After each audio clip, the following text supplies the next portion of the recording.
Hey, I'm Mark Whitman. I don't know about you, but a few years back, I looked at my paycheck and thought, man, why am I working this hard just to watch the state take a chunk of it every time? It felt like I was getting hit from every angle. Income tax, sales tax, property tax, all while groceries and gas kept going up. So I started digging. Turns out there are 9 states in the US where you don't pay state income tax at all. You keep more of what you earn, plain and simple. Sounds good, right? But here's the deal. Just because a state doesn't tax your income doesn't mean it won't take from you somewhere else. Some places make up for it with higher sales tax, high property taxes, or a cost of living that eats into your savings without you even noticing. In this video, I'm breaking down each of these no-income tax states. We'll talk through the pros, the trade-offs, and what life actually looks like if you move there. If you've been thinking about switching states to stretch your paycheck, prep for retirement, or just breathe a little easier, stick around. Now, before we get into the list, let's clear something up. A lot of folks hear no income tax and think they've cracked the code, but it's not always that simple. States still need money, so they find other ways to get it. Some crank up sales tax, others hit you with higher property taxes. And in some places, the overall cost of living can quietly cancel out whatever you thought you were saving. I'm not saying these states are a bad deal. Some of them are great, but you've got to look at the full picture. That means thinking beyond just the tax rate and asking what your monthly life actually costs. I'll walk you through it state by state. We'll talk numbers, trade-offs, and how each one feels to live in, not just on paper, but in real life. All right, let's start with Alaska. If we're talking taxes, Alaska's about as friendly as it gets. No state income tax, no state sales tax either. Yeah, really, 0. But here's what you gotta know. Local towns can still add their own sales tax. In some spots, it can go up to around 7.5%. But on average, statewide, it's closer to 1.7%, which is still one of the lowest in the country. What makes Alaska stand out even more is the permanent fund dividend. It's basically a check the state sends you every year, just for living there. That money comes from oil revenue. In 2024, it was around $1,300 per person. It changes year to year, but hey, it's free money. Property taxes? Pretty average, around 1.1%. Not bad, not amazing, just steady. Now let's talk about the catch. The cost of living up there is no joke. Since everything has to get shipped in, groceries, gas, and housing can cost a lot more than what you're used to. Anchorage, for example, is about 30% higher than the national average. Groceries alone can be up to 40% more. But if you don't mind the cold, like the outdoors, and want to live somewhere quiet where the government mostly leaves you alone, Alaska could be a solid option. Next up, we've got Florida. The Sunshine State has been a tax favorite for years, and for good reason. No state income tax, warm weather, and miles of beach. It's no surprise folks from up north are moving down here by the truckload. Florida's state sales tax is 6%, but local counties can tack on more. So depending on where you are, you might be paying around 7% total. The good news is groceries and prescription meds are tax-free, which definitely helps with the day-to-day. Property taxes are pretty reasonable too. On average, you're looking at about 0.83%, which is below the national average. And if you're a homeowner, there's the homestead exemption, which can knock a big chunk off your taxable home value. That's real savings, especially for retirees. Florida also has no inheritance or estate tax, which means more of your money stays with your family. Now the downsides. Housing prices in places like Miami, Tampa, and Orlando have shot up.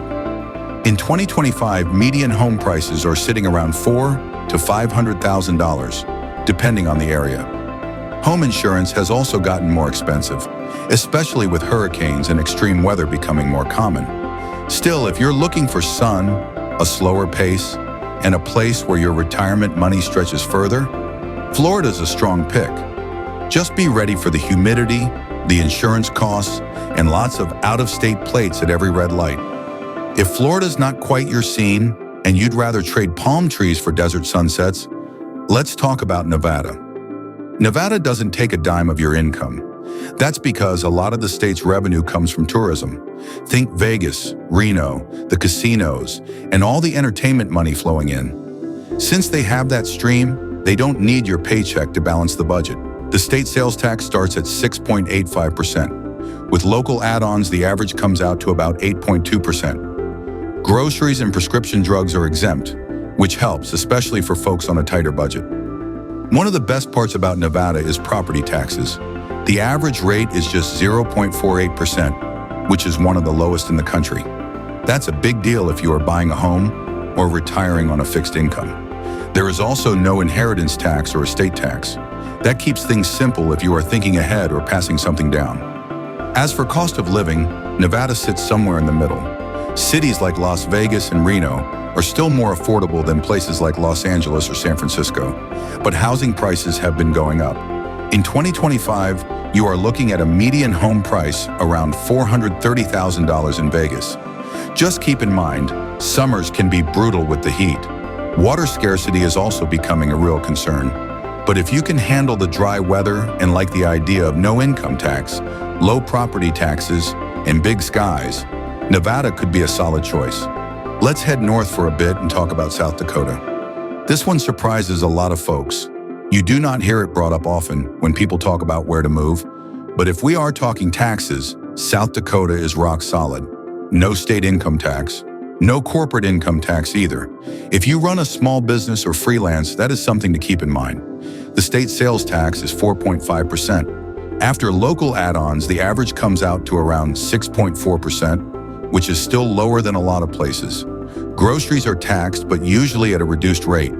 Property taxes are a bit higher than some expect, sitting at about 1.2% on average. Still, when the rest of your tax burden is low, it tends to even out.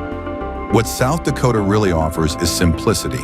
The tax system is clean and easy to understand. The cost of living is manageable too. In smaller towns, you can still find homes under $300,000. Utilities, groceries, and gas are often cheaper than the national average. Now let's be honest. Winters here are not for the faint of heart. It gets cold. I mean real cold.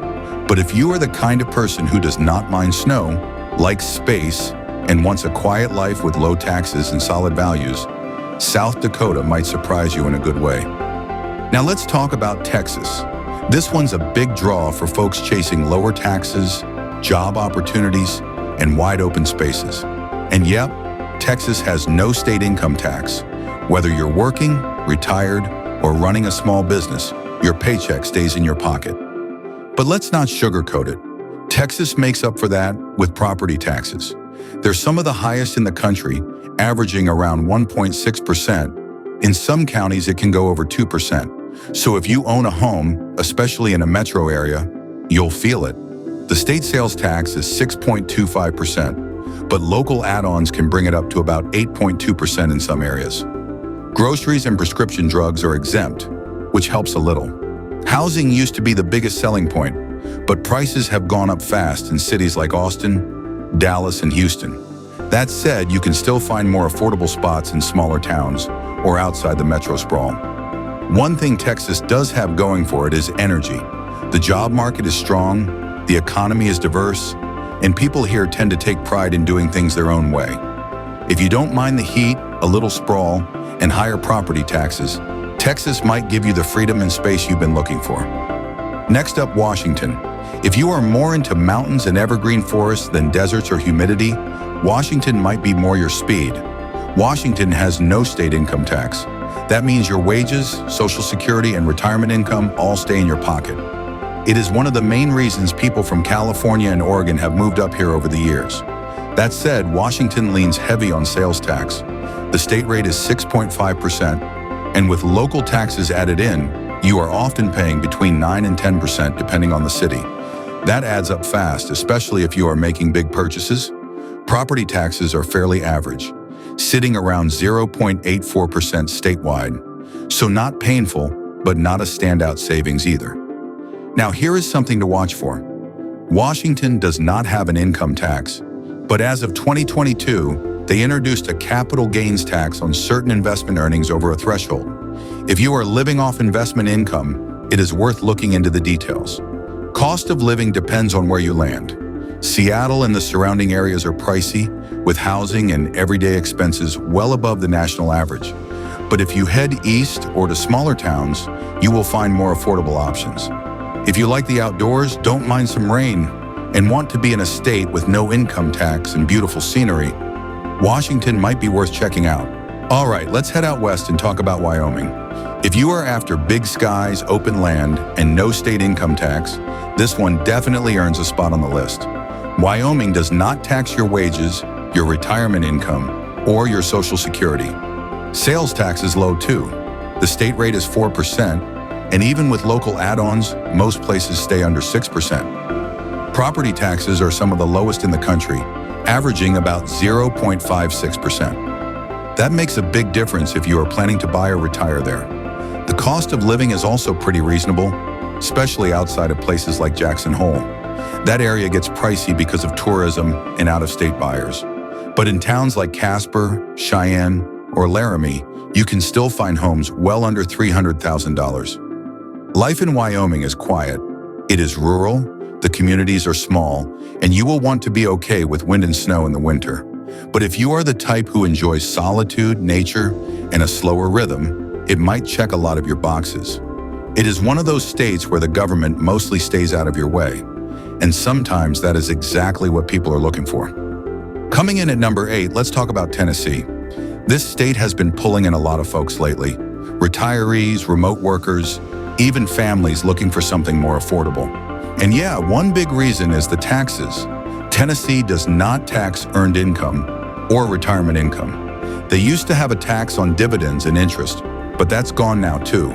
So whatever you are bringing in, you keep more of it. Sales tax is on the higher side. The state rate is 7%, and when you add local taxes, most folks end up paying around 9.5%. Groceries are taxed too, but at a lower rate. Property taxes are nice and low. The average is about 0.6%, which puts it well below the national average. If you are buying a home or retiring there, that makes a big difference. Cost of living is still decent in many areas, though it has been going up. Nashville especially has gotten more expensive. But if you head toward places like Clarksville, Johnson City, or even parts of Knoxville, you can still find good value. And of course, Tennessee's got culture, music, nature, community events, and people who say hi when you pass them on the sidewalk. If you are looking for a no-income tax state with personality, Tennessee gives you a mix of savings and lifestyle that is hard to beat. And rounding out the list at number 9, let's talk about New Hampshire. This one's kind of a wild card. It does not have a state income tax on wages, which is great, but it does tax interest and dividend income if you have over a certain amount coming in. For most folks, especially if you are not living off investments, that may not be a deal breaker. Sales tax? None. Zero. That is one of the big selling points. You can go shopping without that extra hit at the register. Property taxes, though, are where they make up for it. They are high. The statewide average is about 1.9%, which puts it near the top nationally.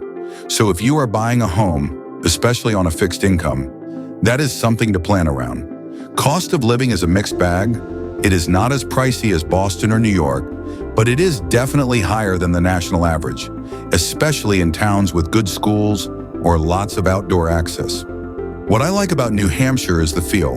It is calm. There is a lot of nature, and people there tend to value their independence. You are not going to feel crowded or rushed. If you are looking for a no-income tax state that is quiet, close to New England charm, and a bit more rural, New Hampshire might be your kind of place. So yeah, that's all 9. No state income tax. I know for a lot of us, it is not just about taxes. It is about peace of mind. It is about getting out from under the weight of bills and stress and finding a place that feels like home again. If I had to pick a favorite, I think it would come down to how it feels to live there. For me, I lean toward Tennessee or maybe Florida. I like warmth. I like music in the background and neighbors who wave when you pass by. That kind of thing matters more to me now than it used to. But hey, that's just me. You might be more of a mountain person, or someone who wants land or quiet or just to be left alone. That's the good part. You've got options. I made this video because I wish I had something like this when I was figuring it out. A simple walkthrough, no fluff, just the stuff that matters. If this helped you, I'm glad. Let me know where your head's at. Are you looking, planning? Just thinking? I'd love to hear about it. And if you want more honest breakdowns like this, hit subscribe. I'm just getting started.